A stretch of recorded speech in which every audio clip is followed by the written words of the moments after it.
오늘 저는 빌립보서 1장 3절에서 7절까지 말씀을 중심으로 생각할 때마다 감사합니다 라는 제목으로 하나님 말씀 나누겠습니다. 저를 한번 따라해 보실까요?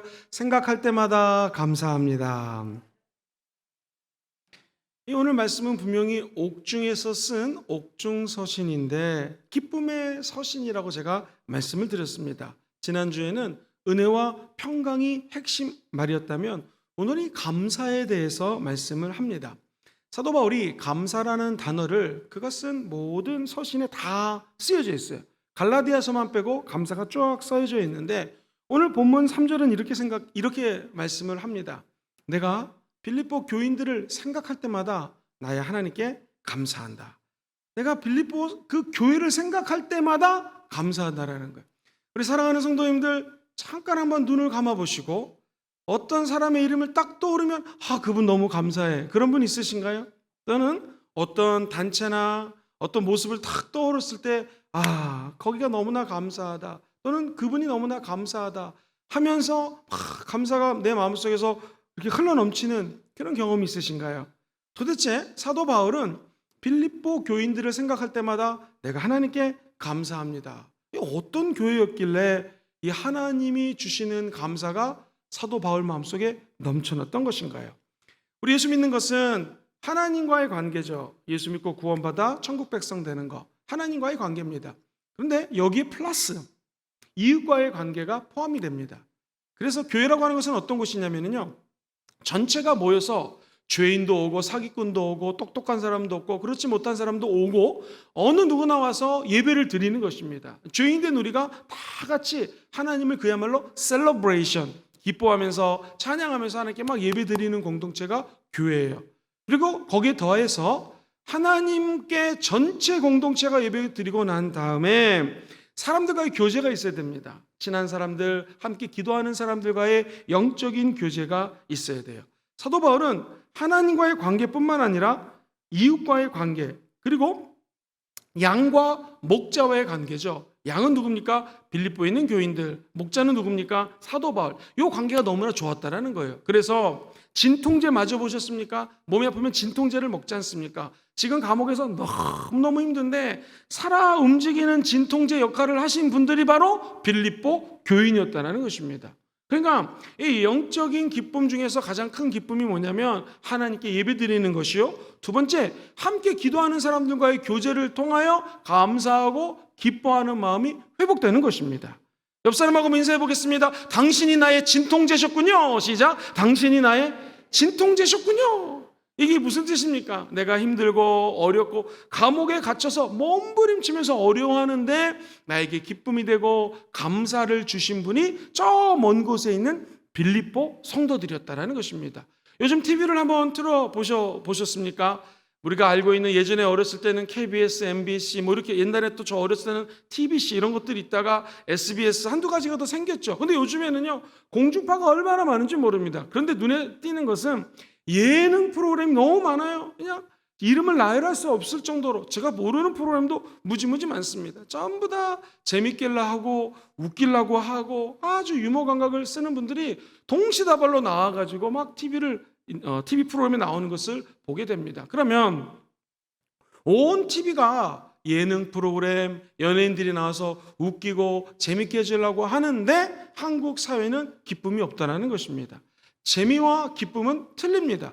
TV를 틀고 잠시 재미를 추구할 수 있지만 거기에는 참된 기쁨이 없다는 것이죠.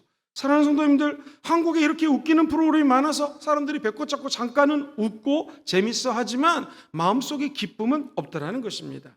사랑하는 성도님들, 잠깐 재밌어서 현실을 잊는 것뿐이지 실제 우리 안에 들어와 있는 이 기쁨은 저와 여러분들에게 감사의 근원이 된다는 거예요.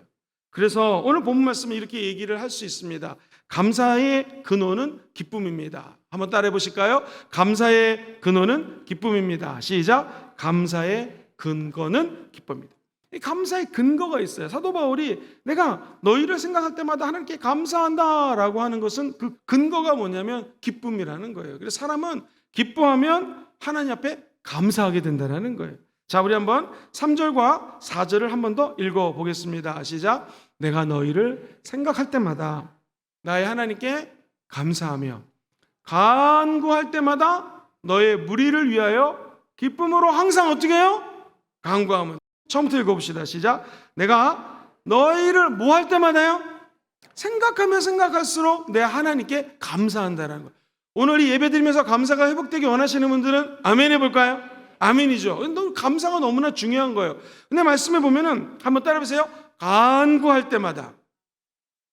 이 4절에 보면 간구할 때마다 너희 무리를 위하여 어떻게 간구해요? 기쁨으로 항상 간구한다는 거예요. 사도 바울의 기쁨의 근거가 무엇인가? 하나님을 향한 감사예요. 감사하니까 기뻐해진다는 거예요. 기뻐하다 보니까 감사해진다는 거예요. 즉 그가 기뻐할 수 있었던 것은 감사함으로 주님께 기도할 수 있었기 때문입니다. 그러니까 우리 마음속에 기쁨이 없다면 그 이유는 감사를 잃어버렸기 때문이에요. 감사하고 기쁨은 항상 동반합니다. 항상 같이 갑니다. 마치 기차 바퀴가 칙칙폭폭 달릴 때에 두 바퀴가 양쪽에 골고루 같이 되는 것처럼 감사와 기쁨이 같이 가야 돼요. 아까 읽었던 말씀을 보면은요, 참 신기해요. 사도 바울이 하나님의 뜻이 무엇인가를 아주 쉽고 극명하게 말씀해 주신 거. 데살로니가전서 5장 16절 이하 같이 한번 암송해 볼까요? 항상 기뻐하라, 쉬지 말고 기도하라, 범사에 감사하라. 이것이 그리스도 예수 안에서 너희를 향하신 하나님의 뭐예요? 뜻이에요. 오늘 본문 3절과 4절에도 항상 기뻐하라, 기도하라, 감사하라를 똑같이 찾을 수가 있습니다. 3절, 4절 한 번만 더 띄워봐 주겠어요? 내가 너희를 생각할 때마다 너희 하나님께 어떻게 해요? 감사해, 감사해. 간구는 기도잖아요. 기도할 때마다, 간구할 때마다 너희 무리를 위하여 어떻게 해요? 기쁨으로 항상 간다. 기도하고 기뻐하고 감사하는 것이 그대로 나온다는 것입니다. 사랑하는 성도님들, 여기서 주목해야 될 것은 뭐냐면 이 간구라고 하는 단어예요. 간구는 헬라어로 데시스라는 단어를 써요. 한번 따라해볼까요? 데시스. 여러분들은 참 빌립보서를 배우면서 헬라어도 배우고 할렐루야.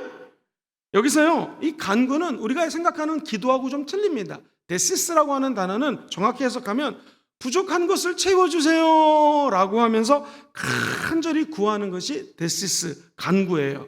기도는 일반적으로 하는 것이 기도지 않습니까? 근데 간구는 틀려요. 내가 이것이 부족한데 주님 이 부족한 것을 좀 간절히 구하오니 채워주십시오 라고 하는 것이 바로 간구입니다. 그러면 오늘 3절과 4절에서 감사의 근거가 뭐냐면 기쁨이라고 그랬잖아요. 기뻐하면 감사가 연결되고 또 감사하면 기쁨이 연결된다고 말씀을 드렸죠. 성경에 보니 시편 103편 2절에는 이렇게 얘기를 해요. 내 영혼아 야훼를 송축하며 그의 모든 은택을 어떻게 해요? 잊지 말지어다. 세 번역에 보면 내 영혼아 주님을 찬송하라. 그리고 주님이 베푸신 모든 은혜를 어떻게 해라? 잊지 말라요. 여러분 이 감사라고 하는 단어는 원래 히브리 말로는 기억한다라는 뜻이 담겨져 있습니다. 그래서 시편 기자는 내 영혼아 야훼를 송축하며 그의 모든 은택을 기억하라. 잊지 말아라. 세 번역에는 아예 주님이 베푸신 모든 은혜를 잊지 말고 기억하라는 것입니다. 그러니까 오늘 기뻐하고 기도하고 감사해서 하나님의 뜻을 이루시기 원하면 다시 한번 아멘 해볼까요? 거기에 물꼬를 확 틀 수 있는 것이 뭐냐면 기억하라는 거예요. 감사는 기억하는 것입니다. 시작! 감사는 기억하는 것입니다. 이 사도 바울이 왜 감사했는가? 자신에게 베풀어 주신 은혜가 있었거든요. 하나님이 나에게 베풀어 주신 은혜가 있어서 이것 때문에 감사한다라는 것입니다. 사랑하는 성도님들, 이 땅에 살다 보면은 우리 인생을 하나님께 주신 감사가, 은혜가 너무나 많은데도 잊고 살 때가 정말 많지 않습니까? 이 유명한 단테라고 하는 분이 신곡이라고 하는 그 글을 적었는데요. 지옥의 가장 밑바닥 층이 7층이에요. 근데 그 7층에는 저 사진을 보시면은 누가 들어가는가? 배은 망덕한 사람이 지하 7층에 제일 안 좋은 배은 망덕한 사람이 들어갑니다. 스승 예수 그리스도를 팔아넘긴 사람 누굽니까? 가룟 유다. 자기 생명이었던 줄리어스 시저를 배반했던 블루투스. 이런 사람들이 저 지하 7층에 갇혀 있다라는 거예요. 나에게 베풀어 주신 은혜가 있는데 이 은혜를 배반하고 배은 망덕하게 행동한 사람이 지옥의 제일 깊은 곳에 들어가 있다. 그러니까 나쁜 사람은 터프하게 행동하고 막 나쁜 짓 하는 사람들일 수도 있지만 진짜 나쁜 사람은 배은 망덕한 사람이라는 것입니다. 그런데 누가 배은 망덕한 사람입니까? 주변에 많죠. 가만히 생각해 보면 그 배은 망덕한 사람들 중에 저와 여러분 우리 자신도 포함이 될 수 있다는 거예요. 왜냐하면 하나님 주신 은혜와 축복이 얼마나 많습니까? 감사하고 하나님 이 위기가 넘어가면 내가 하나님 이거 하겠습니다, 저거 하겠습니다 서원하기도 하고, 하나님 나 이거 축복해 주시면 저것도 하겠습니다 라고 약속도 하잖아요. 그런데 사람이라는 것이 응답을 받고 나면 갑자기 입을 샥 씻을 때가 얼마나 많습니까? 여러분 눈빛을 보니 여러분은 그렇게 안 사는 것 같습니다. 저는 그런 경우가 참 많이 있습니다. 하나님 이것만 응답받으면 내가 정말 열심히 하겠습니다, 이렇게 해놓고서는 응답이 탁 받고 난 다음에는 하나님을 외면할 때가 많다라는 거예요. 그래서 우리는 기쁨 따로, 감사 따로, 기도 따로, 간구 따로 생각하지만 이게 다 연결이 돼 있어요. 하나님의 뜻은 무엇이냐면 기억하라는 거예요.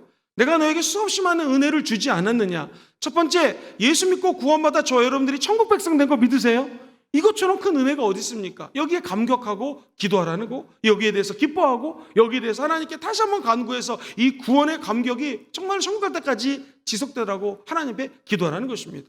사랑하는 성도님들, 우리가 성령 충만 받았던 체험 있으시죠? 힘들고 어려웠을 때 방언이 터졌던 기억, 힘들고 어려웠을 때 누가 나에게 와서 등짝을 두들겨 패면서 방언하라고 얘기를 해가지고 얼떨결에 기도하다가 방언이 터졌던 기억, 혹은 내가 너무나 병이 나가지고 아팠는데 주여 이 병을 좀 치유해 주세요 기도했더니 정말로 하나님이 치유해 주셨던 기억, 그리고 내가 하나님 옆에 나와서 구하고 구했더니 하나님이 그것을 응답해 주지 않았지만 다른 거를 응답해 주셨던 그런 하나님의 은혜들, 생각하면 생각할수록 엄청나게 많은데 우리가 그것을 까먹을 때가 정말로 많다라는 것이죠. 사랑하는 성도님들, 감사와 기도와 기쁨이 회복되기 위해서는 저와 여러분들이 하나님이 주신 은총들을 다 기억해내는 시간들 되시기를 주의 이름으로 축원드립니다.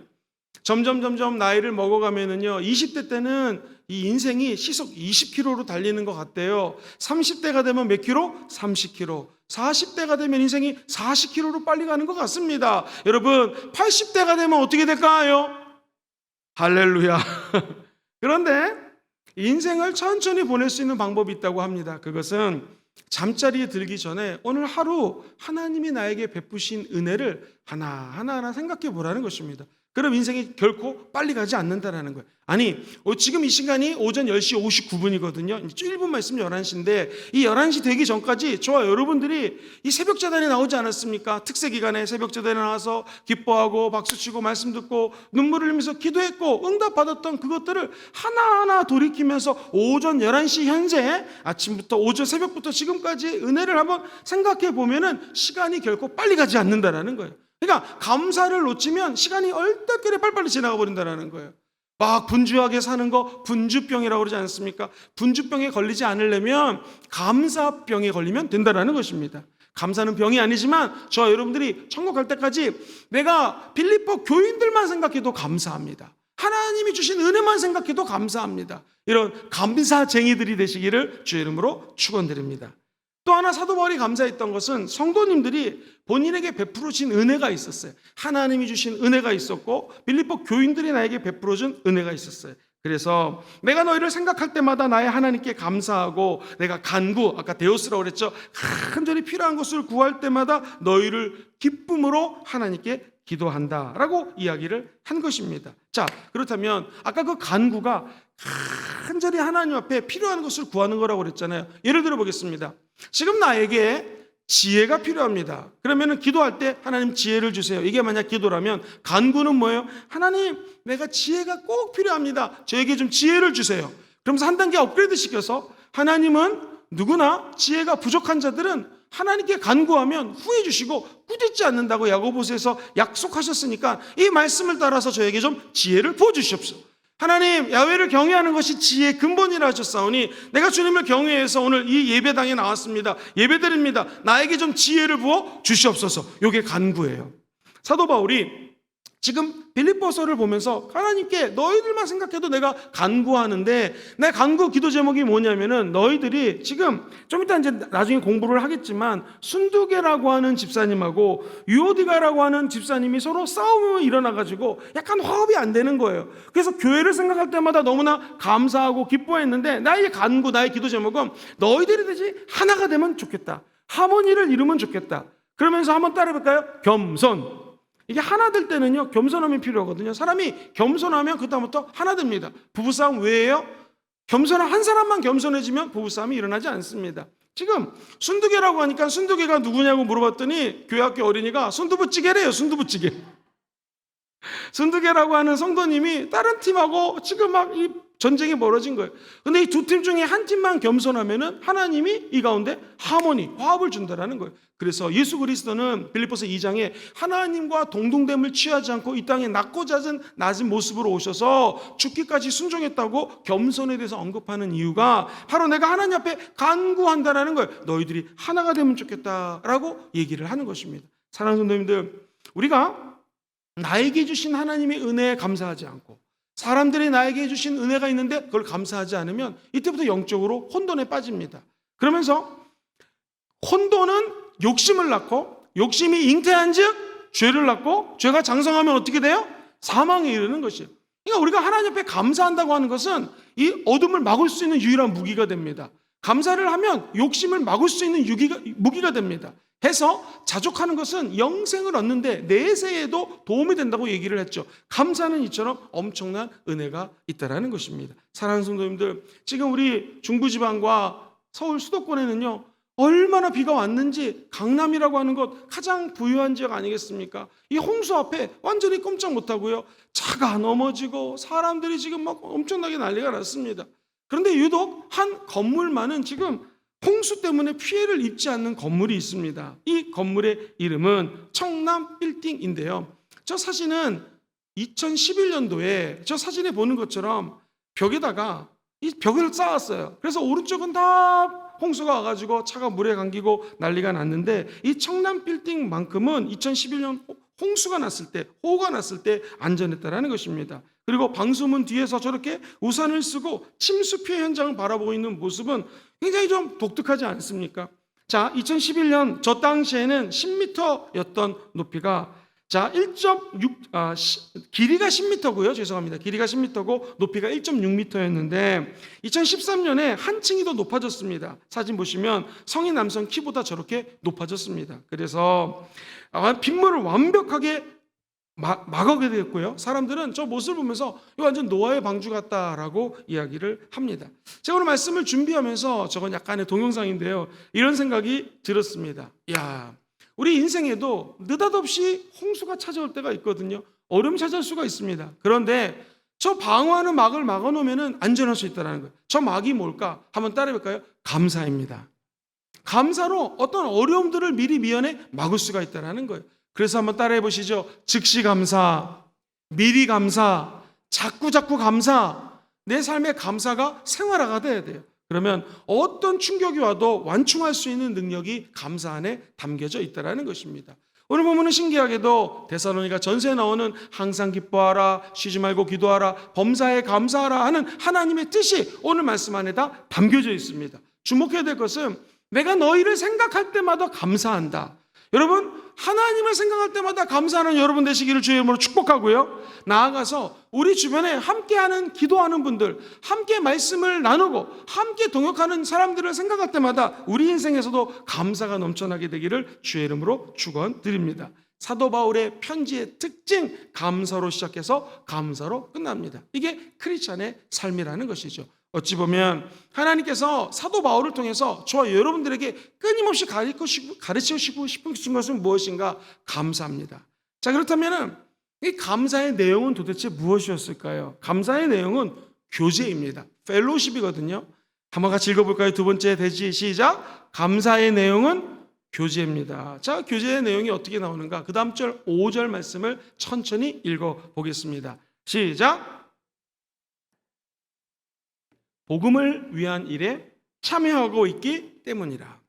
너희가 첫날부터 지금까지 이제까지 복음을 위한 일이 있는데 이 복음 증거하는 일에 참여하고 있다. 여기서 참여하고 있다라는 단어가 코이노니아, 많이 들어보셨죠? 코이노니아라고 하는 단어를 써요. 이게 뭐냐면 교제예요. 그러니까 예수님의 복음이 증거됐던 빌립보 교회 그 처음부터 시작부터 지금 순간까지 너희들이 복음 증거하는 일에 참여했다. 이 말은 교제했다라는 거예요. 함께 도와주고 함께 참여하고 함께 하나님 나라를 확장을 위해서 열심히 일을 해줬다라는 것입니다. 재밌는 것은 이 코이노니아라고 하는 단어가 19번 신약 성경에 등장해요. 그런데 19번 중에서 사도 바울이 쓴 사도 바울의 서신에만 13번이 등장해요. 그러니까 사도 바울이 남긴 책이 13권이라면 한 권당 한 번씩은 이 펠로우십, 코이노니아, 이 교제라는 단어를 썼는데, 재밌는 것은 빌립보 이 책에만 코이노니아, 교제라는 단어가 5번이나 나와요. 그러니까 이 코이노니아라고 하는 단어를 여기서 굉장히 많이 썼다는 것이거든요. 도대체 왜 그런 건가? 사랑하는 성도님들 보세요. 너희들이 예수를 믿었던 처음부터 지금까지 코이노니아 했다, 교제했다, 복음에 참여했다, 동참했다라는 거예요. 한번 예를 들어 볼게요. 성가대가 매주 수요일마다 나와서 이렇게 아름다운 목소리로 함께 찬양하고 있습니다. 이게 뭐예요? 지금 이 예배를 위하여 하나님의 복음에 동참한 거예요. 이게 코이노니아예요. 코이노니아는 제가 앞에 있는 집사님을 만나서 우리 식사할까요? 아우, 집사님 딸이 어쩜 이렇게 예배드리는 태도가 이렇게 대단합니까? 이렇게 하면서 집사님과 제가 교제를 하는 것도 펠로우십이고 코이노니아지만, 집사님이 하나님 나라를 위하여 성가대 지휘를 하고 이 열심히 성가대를 이끄는 이 모습 자체가 뭐예요? 바로 하나님과 교제하는 것이요, 하나님의 영이 이곳에 임할 수 있도록 이 집사님을 하나님이 사용하는 것입니다. 그래서 목사님들이 축도할 때 성령님이 여러분과 함께 교통하기를, 이게 펠로우십이에요. 이게 코이노니아예요. 그러니까 성가대가 지금 이 복음을 증거하는 일에 참여하고 있는 거예요. 교제하고 있는 거예요. 자, 우리 안내하시는 집사님들이 이 수요일 날 더운데 일찍 오셔서 준비를 하고 여러 성도들을 위해서 이렇게 봉사를 합니다. 저 모습이 뭐냐면, 신학적으로 얘기를 하면 너희가 예수를 믿었던 첫날부터 지금까지 복음을 위한 일에 참여하고 있다는 거예요. 코이노니아하고 있다는 거예요. 그래서 저 상급은 물론 목사님이 가끔 가다가 밥 한번 사줄게요, 이것도 상급입니다. 지난번에 밥을 한번 사드렸더니 너무 좋아하시더라고요. 그런데 요거보다도 더 큰 상급이 어디에 있어요? 하늘에 있다는 거예요. 왜? 저분들이 하나님 나라를 위하여 하나님을 위한 복음에 참여하는 것 자체가 하나님 보시기에는 하나님과 펠로우십, 코이노니아 하는 것이요, 또 저 공동체 안에서 성가대는 성가대끼리, 우리 안내팀은 안내팀끼리 안에서 교제하는 것이 기쁨이 되고 영광이 되면 코이노니아가 된다는 것입니다. 우리 수요 찬양팀이 아침마다 나와서 이렇게 열심히 준비 찬양을 해주고 계시죠. 이분들은 복음을 들었던 첫날부터 지금까지 복음을 위한 일에 뭐하고 있어요? 참여하고 있는 거예요. 그러니까 여러분들이 봉사라고 하는 것을 교회 나와서 그냥 봉사하는구나 라고 해석하시면 안 돼요. 하나님의 나라의 일에 참여하고 있다는 거예요. 이것이 바로 코이노니아라는 뜻입니다. 다시 한번 그런 의미에서 5절을 읽어보겠습니다. 오늘 본문 5절에 자, 시작. 너희가 첫날부터 이제까지 복음을 위한 일에 어떻게 하고 있어요? 참여. 이 참여가 바로 코이노니아예요. 교제하고 있고 참여하고 있다. 자, 사랑하는 성도님들, 여기 보면은 첫날부터 이제까지, 제가 한번 긴 얘기를 짧게 줄여 보겠습니다. 사도 바울이 마게도니아는 그리스 사람이란 뜻이에요. 그리스 사람이 환상 중에 나타납니다. 왜? 사도 바울은 지금 동쪽 이쪽이라면 동쪽으로 가려고 준비를 했는데 저쪽에 그리스 사람이 나타나서 동쪽이 아니라 서쪽이라는 것입니다. 해서 제가 마게도니아로 갑니다. 가서 복음을 열심히 증거했더니 웬일, 복음 증거하는 일 때문에 누명을 뒤집어 쓰고 귀신을 쫓아냈는데 실제 사도 바울이 간 곳은 어디였습니까? 1번 감옥, 2번 호텔. 정답? 감옥이었습니다. 감옥에 가서 바울과 실라가 한밤중에 인생의 처참한 시기 가운데 하나님께 찬양하고 감사하고 기도했죠. 이게 사도행전 16장이잖아요. 그때 옥문이 열리고 착고가 풀리고 자동문, 인류 최초의 자동문이 오토매틱으로 쫙 열리면서 이 모든 죄수들이 빠져나왔잖아요. 간수 입장에서는 우와, 이제 나 죽었구나. 왜? 이 사람들이 빠져나가면은 탈옥시킨 거기 때문에 죽게 됐구나. 그때에 내가 어떻게 하면 죽겠습니까? 물어보죠. 사도 바울이 뭐라고 합니까? 주 예수를 믿으라. 그래야면 너와 내 집이 어떻게 돼요? 구원을 얻으리라 하면서 이 간수님들이 처음 예수를 믿고 세운 교회가 무슨 교회예요? 처음에 빌로 시작합니다. 시작! 빌립보 교회예요. 이 오늘 본문 말씀이 복음이 첫날부터, 그죠? 요 사도 바울의 사건으로부터 지금까지 변하지 않고 하나님 나라를 위하여 복음의 일에 참여하고 있다는 거예요. 사람의 마음이 간사하기 때문에 은혜를 받고도 아까처럼 생뚱생뚱 맞아서 옆으로 갔다가 빠질 수가 있는데, 이 빌립보인들을 생각할 때마다 감사한 건 뭐냐면 예수를 믿었던 그 순간부터 나무는 심은 자리에서 옮기지 않습니다. 주인이 옮기지 않으나 옮기지 않아요. 너희들이 그곳에서 지금까지 무슨 일에 참여하고 있어요? 복음을 증거하는 일, 하나님 나라의 일을 위해서 코이노니아, 참여하고 있기 때문에 내가 너희들만 생각해도, 성도님들만 생각해도 지금 어떠다라는 거예요? 너무너무 기쁘다라는 거예요. 너무너무 감사하다라는 거예요. 저와 여러분들이 주의 종의 눈에 볼 때 이런 성도들이 되기를 주의 이름으로 축원드립니다. 아니, 예수님의 눈으로 볼 때 복음을 들었던 그날부터 정말 지금까지 하나님의 복음을 위한 일에 참여하는 것, 이것이 가장 큰 코이노니아, 하나님과 교제하는 것이요, 이웃과 교제한다는 것입니다. 약간 어려운데 지금 제가 하는 설명을 안다스탠드, 모른다스탠드, 안다스탠드. 그러므로 이 참여라고 하는 것은 교제입니다. 펠로십입니다. 코이노니아예요. 말씀드렸던 것처럼 사도 바울이 총 신약의 19번 중에서 13번을 코이노니아라는 단어를 썼는데 이 빌립보서에서 5번이나 씁니다. 이건 뭐예요? 그만큼 하나님과의 복음에 참여하는 것이 너무나 큰 은총이라는 것입니다. 사랑하는 성도님들, 그럼 이제 하나님과의 교제를 위하여 내가 교회 나가서 봉사한다. 좋습니다. 성도님들과의 교제는 어떻게 하면 되겠습니까? 하나님 우리를 창조할 때 질문 드리겠습니다. 우리 인간은 정상적이라면 코는 몇 개예요? 하나. 콧구멍은 몇 개예요? 2개입니다. 자, 또 질문 드리겠습니다. 눈은 몇 개예요? 2개예요. 자, 그런데 입은 몇 개입니까? 하나입니다. 그러니까 귀도 몇 개입니까? 2개죠. 우리가 말은 한 번 하면 듣는 것을 두 번 정도 들어주라는 것입니다. 그리고 하나님을 내 두 눈으로 자꾸 바라보라는 것입니다. 사랑하는 성도님들, 교제는 무엇인가? 한 번 말하고 2번 듣기. 좀 쉽게 얘기하면 1시간 동안 내가 말을 했다면 상대방에게 몇 시간을 들어줘야 돼요? 2시간을 들어주는 것이 교제입니다. 여기 계신 모든 분들이 하나님과의 교제뿐만 아니라 사람들과의 교제할 때 많이 들어주시고, 그리고 그분을 사랑의 눈으로 바라봐 주시게 되기를 주의 이름으로 축원드립니다. 교제는 무엇인가? 한번 따라해 볼까요? 우는 사람과 함께 울고 웃는 사람과 함께 웃는 것입니다. 그렇죠. 누가 슬퍼하고 힘들면 함께 울어주는 것, 이게 교제입니다.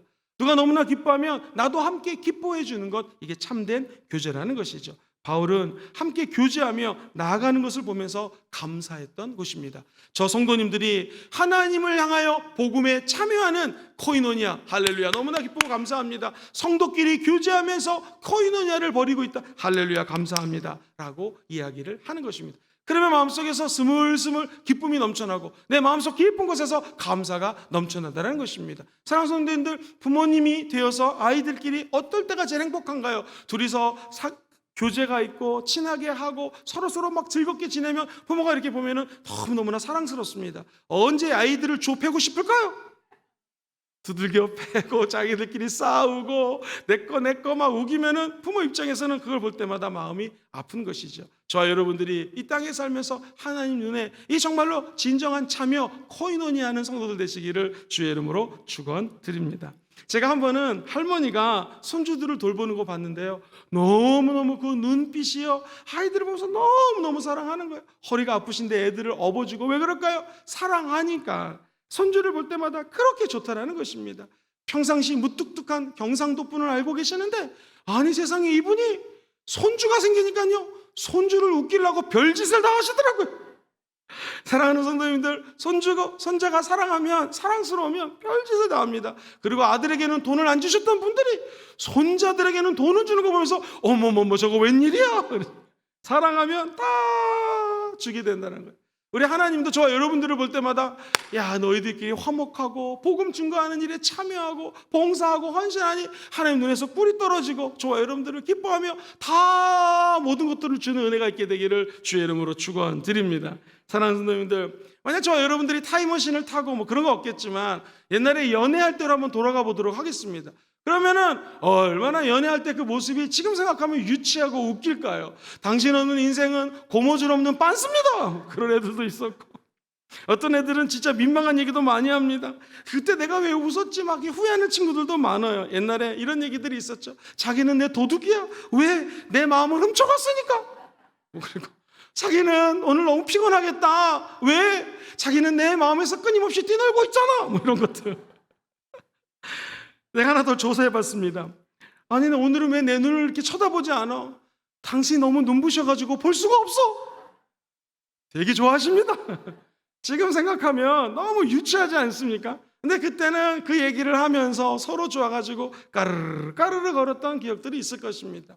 사랑하는 성도님들, 하나님이 원하는 것은 너희 마음속에 지금 기쁨이 있냐는 것이에요. 기쁨을 바탕으로 우리가 기도할 수 있고 간구할 수 있고, 간구할 때 지금 이 빌립보가 맨날 좋은 일만 있는 게 아니잖아요. 아까 순두부찌개 집사님하고 다른 팀하고 불일치가 일어나고 불협화음이 일어났어요. 그럼에도 불구하고 간구하면서 이 마음속에 감사가 넘치더라는 것입니다. 저는 바라기는 우리 순복음 금정교회가 비록 부족하고 연약한 것도 많지만 우리 하나님 눈에 바라볼 때에, 혹은 하나님 뿐만 아니라 주의 종의 눈으로 바라볼 때 우리 교회가 사랑하고 화목하고 기뻐하고 기도하고 감사하는 교회가 될 줄 믿습니다. 사도 바울이 이 하나님을 통해서 우리에게 주는, 하나님께서 사도 바울을 통해서 주는 메시지는 뭐냐면, 이 세상에 가장 귀한 것이 많이 있는데 감사가 귀중하잖아요. 그 중에 감사는 이 코이노니아, 하나님과의 교제예요. 우리 이웃과의 교제가 제일 잘된 자리에 그것이 감사의 열매가 엄청나게 열린다는 것을 말씀하고 있는 것입니다.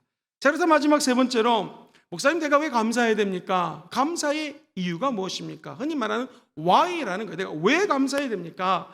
6절과 7절을 먼저 한번 천천히 읽어보고 제가 한번 설명을 드리겠습니다. 시작. 너희 안에서 착한 일을 시작하신 이가 그리스도 예수의 날까지 이루실 줄을 우리는 어떻게 해요?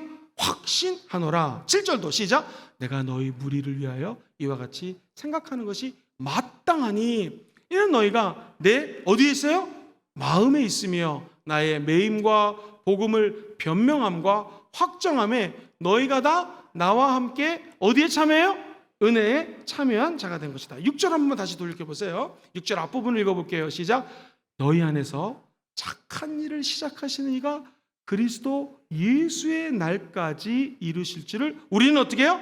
확신해. 왜 감사하는가? 이분이 좀 확신이 있어요. 확신, 믿음이 있어요. belief라고 하기도 하지만 이 확신은 conviction이라는 단어를 많이 쓰거든요. belief 또는 believe라는 것은 믿는 건데, conviction은 그야말로 확신이 믿는 거예요. 확신하는 거예요. 확신. 그래서 리더십을 공부할 때 confidence라는 단어를 있고 conviction이라는 단어를 공부해요. confidence는 자신감이에요. 예를 들어 볼게요. 제가 설교를 하는데 여러분 예수님이 살아계신지 안 살아계신지 내가 잘 모르겠지만 일단 믿으면 좋아요. 이거 누가 믿겠습니까? 안 믿죠. 그런데 만약 제가 설교를 하는데 정말 confidence, 자신감이 있어요. 자신감. 여러분 예수님 믿으시면 구원받습니다. 할렐루야.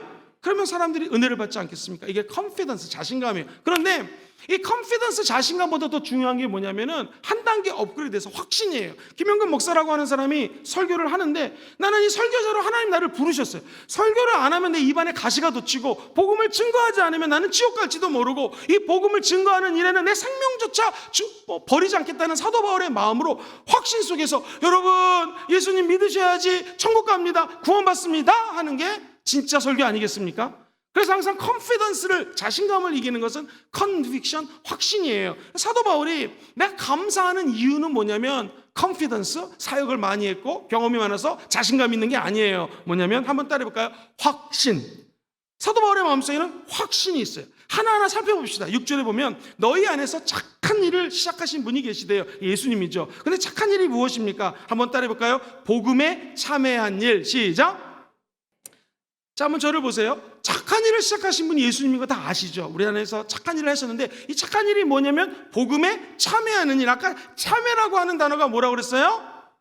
fellowship, 교제. 어려운 말로 코자로 시작하는 말 뭐라고 그랬죠? 코이노니아. 즉 하나님이 얘기하는 이 선한 일, 착한 일은 복음에 참여하는 거예요. 코이노니아 하는 거거든요. 요 일을 하나님 보시기에는 너무나 기뻐하는데, 요 일에 하나님은 작으면 30배로 축복해 주시고, 더 크면 60배로 축복해 주시고, 더 크면 몇 배로? 100배로 축복해 주시고. 그러므로 저 여러분들이 교회를 섬긴다, 하나님 나라를 위해서 봉사한다, 이 구원의 열매, 섬김의 열매는 엄청난 것입니다. 옛사람과는 완전 다른 열매가 복음에 참여하는 자들에게 임한다라는 거예요. 그런데 여기서 주목해야 될 것은 뭐냐면 이 열매가 이제 맺어지는데 정말 중요한 게 있어요. 아까 너희들이 처음부터 복음을 믿었던 그 감옥소에서 간수들이 믿었잖아요. 그분들이 지금까지 믿음을 지키며 복음에 참여한다고 막 칭찬했잖아요. 근데 오늘 6절 말씀 보면은 이 일을 언제까지 해야 되는지 아세요? 같이 한번 천천히 6절 말씀 읽어봐요. 시작. 너희 안에서 착한 일, 복음에 참여하는 거라고 그랬죠? 이걸 시작하시는 이가 그리스도 언제까지요? 예수의 날까지 이루실 줄을 우리는 어떻게 해요? 확신한다는 거예요. 그러니까 그리스도 예수의 날이 뭐예요? 주님 오시는 날이에요. 여러분의 신랑 되신 예수님이 오시는 날이에요. 다시 말해서 종말 신앙입니다. 종말 신앙, 종말의 날이에요. 한번 따라해 볼까요? 종말은 반드시 옵니다. 시작. 좋은 목사님은 어떤 목사님이냐면 종말이 있다는 걸 알려주고 우리 주님이 재림하신다는 걸 알려주는 교회, 그리고 그 교회 목사님은 좋은 목사님이에요. 왜냐하면 이 얘기는 다 싫어해요. 주님이 오십니다. 이제 천국 갑니다. 사실 그거보다는 이 땅에서 잘 되고 뭐 이 땅에서 소원하는 거 얻고 이런 거 다 원하잖아요. 병 치료받고. 근데 여러분 기억해야 될 것은 종말은 반드시 온다라는 거예요.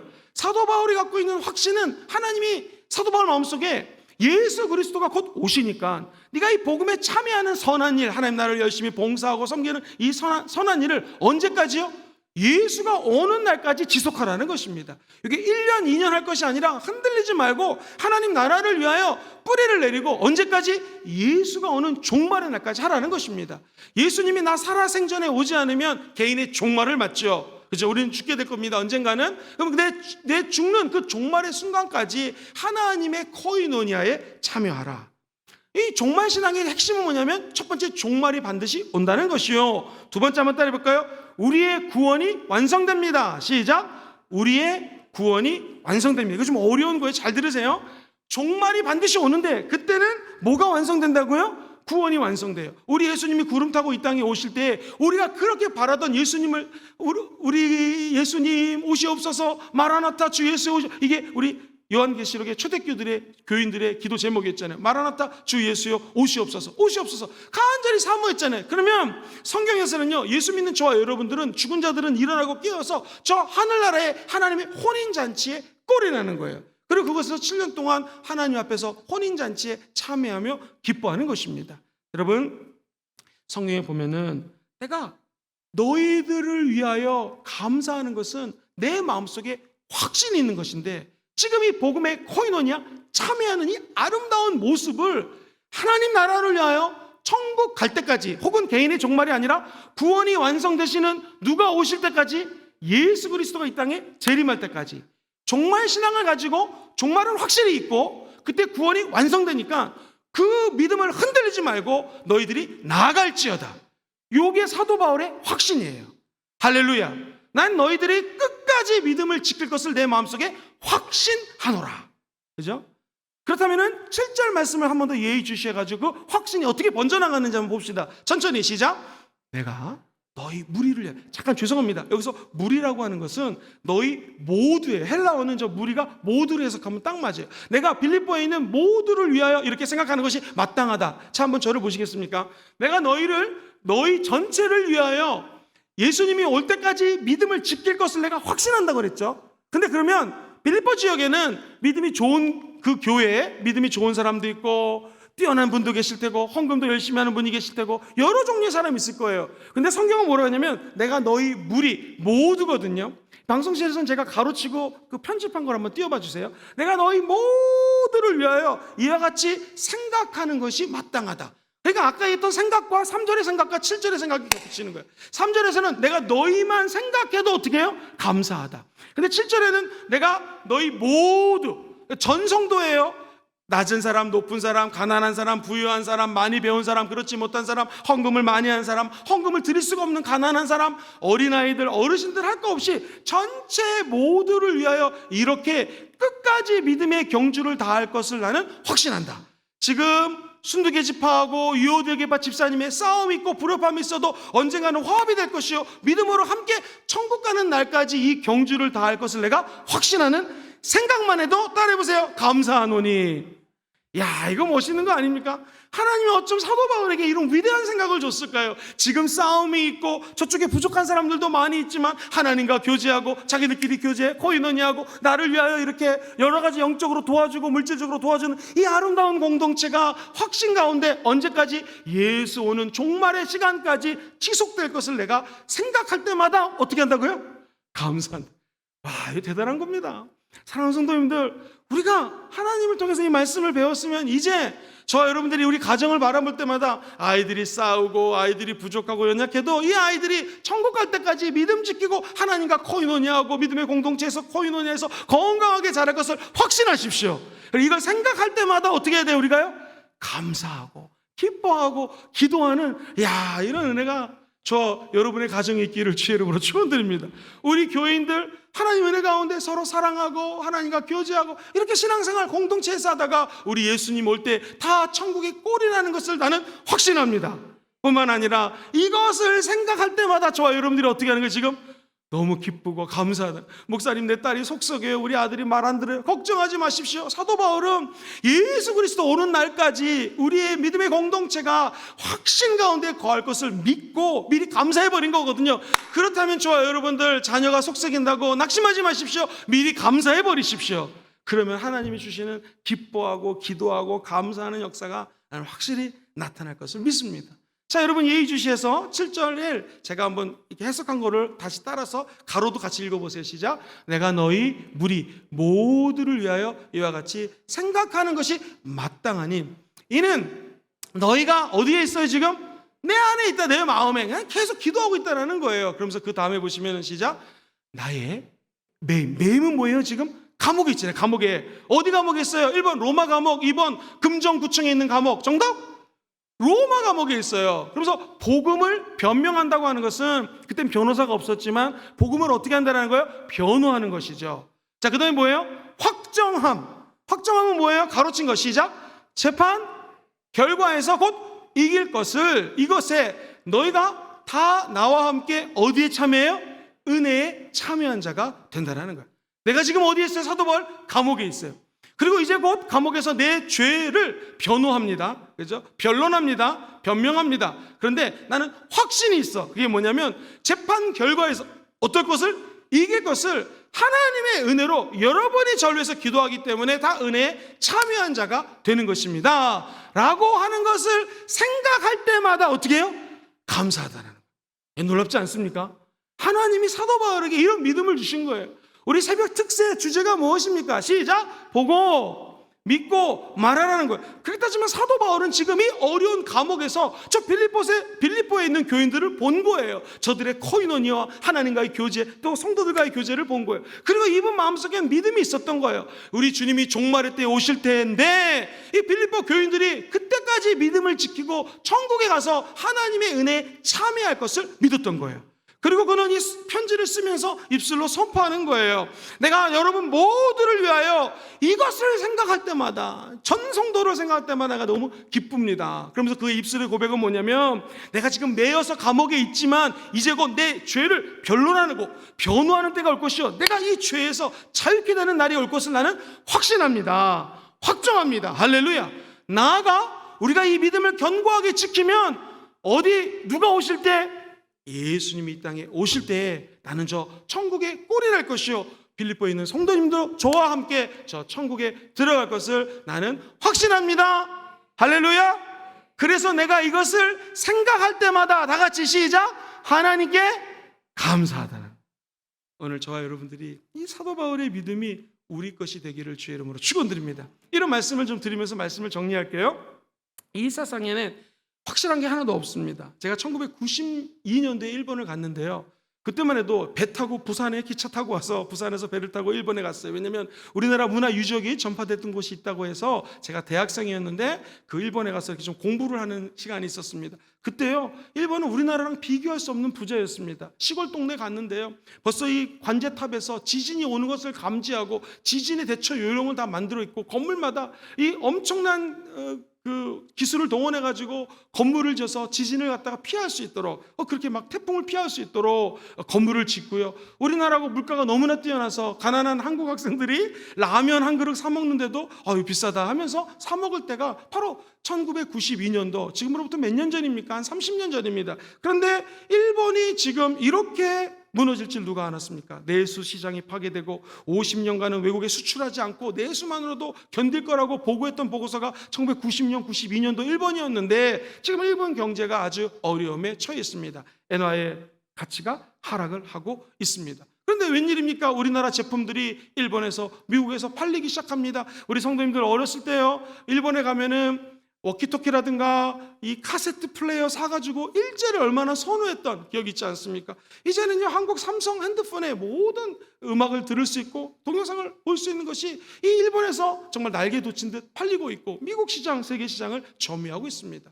자, 그렇다면은 미국의 경우 테슬라라고 하는 자동차 회사가 지금 한마디로 부흥의 시기랄까요? 잘 나가는 시기를 맞고 있죠. 그런데 제가 드리고 싶은 것은 무엇인가? 이 모든 것들이 앞으로 10년 뒤, 20년 뒤, 30년 뒤 계속 지속되지 않을 수 있다는 거예요. 아니, 어떤 것도 안 변하는 게 없다라는 거예요. 다 변합니다. 옛날에 쓰다가 요즘에 코닥 카메라, 옛날에 직사각형 카메라 얼마나 좋았습니까? 요즘 코닥 카메라 없습니다. 안 씁니다. 시카고에서 있던 시어즈 타워라고 하는 그 시어즈도 문을 닫아버렸다고 합니다. 그리고 모든 것들이 다 쓰다가 안 쓰는 경우가 있어요. 그런데 확실한 게 있습니다. 우리 주님이 시작하신 일은 주님이 반드시 끝을 냅니다. 이것만은 확실합니다. 성경에서 이야기합니다. 하나님이 태초에 천지를 창조하셨고 하나님이 마지막 때에 예수 믿는 공동체들을 불러가지고 믿음을 지키게 하시고 견고케 하시고 끝까지 천국 가는 날까지 흔들리고 요동치지 아니하는 신앙이 저와 여러분들의 신앙이 되기를 주의 이름으로 축원드립니다. 사랑하는 성도님들, 오늘 말씀을 이렇게 정리를 하겠습니다. 하나님은 지금도 살아계십니다. 사람들은 왜 무슨 일을 하면서 흔들릴까요? 확신이 없어서 그래요. 왜 확신이 없을까요? 기쁨이 없어서 그래요. 왜 기쁨이 없을까요? 감사가 없어서 그래요. 그래서 오늘 말씀은 다 연결이 됩니다. 내가 너희를 생각할 때마다 하나님께 어떻게 해요? 감사하다 보니 그 근거가 기쁨이었어요. 여러분이 나를 위해서 해줬던 거, 그리고 여러분들이 이렇게 믿음 가운데 사는 것들을 생각하면 생각할수록 내 마음속에서 그 근거가 기쁨인 것을 알게 됩니다. 두 번째, 감사의 내용은 뭐였습니까? 교제, 코이노니아였습니다. 하나님의 나라의 일에 참여하는 너희들, 그리고 서로가 서로를 위하여 교제하는 모습을 생각할 때마다 내 마음속에서는, 여러분을 생각할 때 내 마음속에 뭐가 또 넘쳐요? 감사가 넘쳐납니다. 자, 세 번째는 같이 한번 읽어볼까요? 시작. 감사의 이유는 뭐였습니까? 확신이었습니다. 무슨 확신? 내가 너희 모든 무리를 위하여 이 복음에 참여하는 믿음이 우리 예수 그리스도가 다시 오시는 즉 종말의 때까지, 창조하신 하나님이 종말까지 이어가실 텐데 이 일은 반드시 이루어지는데, 그때까지 너희들이 믿음을 지키고 영적으로 감옥 속에 있는 사람이 있다면 이제 예수 그리스도 성령이 나타나서 저와 여러분들을 변호해 주시는 변호사, 보혜사 아니겠습니까? 그가 저와 여러분들을 위해서 변호해 주시고 보호해 주십니다. 그래서 결국에는 우리가 모든 이름으로, 예수의 이름으로 저 천국에 가서 결국 재판에서 승리하는 사도 바울처럼 우리가 보혜사 성령님 때문에 죄사함 받고 용서함 받고 하나님의 은혜 확정함을 받는 일이 일어나게 될 것입니다. 이 일을 내가 생각할 때마다 내 마음속에서 어떻게 해요? 지금 하나님께 감사하다고 얘기하는 것입니다. 오늘 얘기는 조금 신학적으로 깊은 내용이었지만 저와 여러분들이 우리 마음속에 감사의 근거가 뭐라고요? 기쁨입니다. 연결되어 있어요. 그리고 생각하면 생각할수록, 기도하면 기도할수록 저와 여러분들 마음속에 하나님과 교제하고 복음의 일에 참여하시고 동참하셔서 결국 우리 마음속에 흔들리지 않는 확신 가지고 예수 오는 날까지 이 믿음을 지키는 순복음 금정교회 전 성도님들이 되시기를 주의 이름으로 축원드립니다.